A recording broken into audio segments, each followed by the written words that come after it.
இன்னைக்கு உங்களோட உருளைக்கிழங்க வச்சு ஒரு சூப்பரான ஈவினிங் ஸ்நாக்ஸ் ரெசிபி தான் ஷேர் பண்ணிக்க போகிறேன். வீட்டில் உருளைக்கிழங்கு இருந்தால் உடனேயும் இந்த ரெசிபியை ட்ரை பண்ணி பாருங்கள். ரொம்பவே டிஃப்ரெண்ட்டாகவும் டேஸ்டியாகவும் ரொம்பவே ஹெல்த்தியான இந்த ரெசிபியை எப்படி செய்கிறதுன்னு வாங்க பார்த்துடலாம்.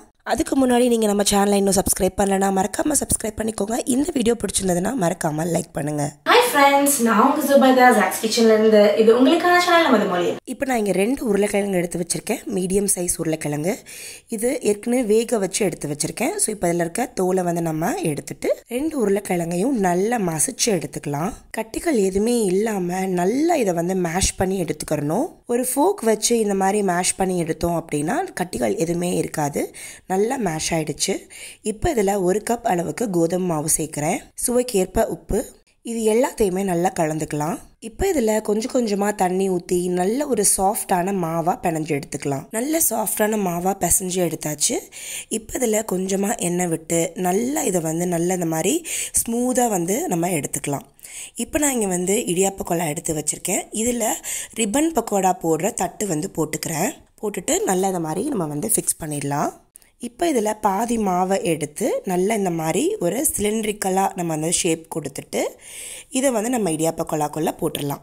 மூடி போட்டு மூடி விட்டுடலாம். இது சுத்து இடியாப்ப குழா. இது பார்த்திங்கன்னா இந்த மாதிரி சுத்துற டைப்பில் இருக்கக்கூடிய முறுக்கு குழா. இது நம்மளுடைய கடை ராஷ் குக்வேர்ஸ்லேயே அவைலபிளாக இருக்குது. ஸோ இது வாங்குறதுக்கான லிங்க் எல்லாமே பார்த்திங்கன்னா ஆன்லைனில் பை பண்ணணுன்னா நான் உங்களுக்கு லிங்க் எல்லாமே டிஸ்கிரிப்ஷனில் கொடுத்துருக்கேன். வேணுன்றவங்க வாங்கிக்கோங்க. இப்போ இங்கே பார்த்திங்கன்னா தண்ணி கொதிக்க வச்சுருக்கேன். இதில் இதை நல்லா இந்த மாதிரி பிழிஞ்சு விட்டுடலாம். ரொம்ப நீளமாக பிழிஞ்சிக்க வேணாம். இந்த மாதிரி சைஸில் கட் பண்ணி இதை நல்லா வேக வச்சு எடுத்துக்கலாம். ஒரு 3-4 நிமிஷம் மீடியம் ஃப்ளேமில் நல்லா இது கொதிச்சு வரட்டும். நடுவில் கரண்டி எல்லாம் எதுவும் போட்டு கிண்டக்கூடாது, இல்லாட்டி உடஞ்சிடும். 3-4 நிமிஷம் நல்லா குக் ஆகிடுச்சு. இப்போ இதை ஒரு ஃபில்டருக்கு மாற்றிடுறேன். தண்ணி எல்லாத்தையுமே நல்லா இந்த மாதிரி வடிகட்டி எடுத்துக்கலாம். இப்போ இதை இந்த மாதிரி பச்சை தண்ணியில் போட்டு வச்சுக்கலாம். நல்ல சாஃப்டாக பாஸ்தா மாதிரி இருக்கும் பார்க்குறதுக்கு. இந்த மாதிரி எல்லாத்தையுமே இந்த மாதிரி நம்ம வேக வச்சு இந்த மாதிரி ஃபில்டர் பண்ணி தண்ணியில் போட்டு எடுத்து வச்சுக்கலாம். இப்போ இங்கே ஒரு கடாய் எடுத்து வச்சுருக்கேன். இதில் 1 டேபிள் ஸ்பூன் அளவுக்கு எண்ணெய் விட்டுக்கிறேன். 1 டீஸ்பூன் இதில் சோம்பு, 1 டீஸ்பூன் சீரகம், ஒரு 10 கருவேப்பிலை போட்டு நல்லா இதை தாளிச்சதுக்கப்புறம் 2 பச்சை மிளகாய் இதில் சேர்த்துக்கலாம். ஒரு பச்சை மிளகாவை 2 ஆக்கி இதில் சேர்த்துக்கிறேன். அடுத்து இதில் 1 வெங்காயத்தை நல்லா பொடுசாக கட் பண்ணி சேர்த்துக்கலாம். வெங்காயம் நல்லா வதங்கி வரட்டும். மீடியம் டு லோ ஃப்ளேமில் வச்சு வெங்காயத்தை வதக்கி எடுத்துக்கலாம்.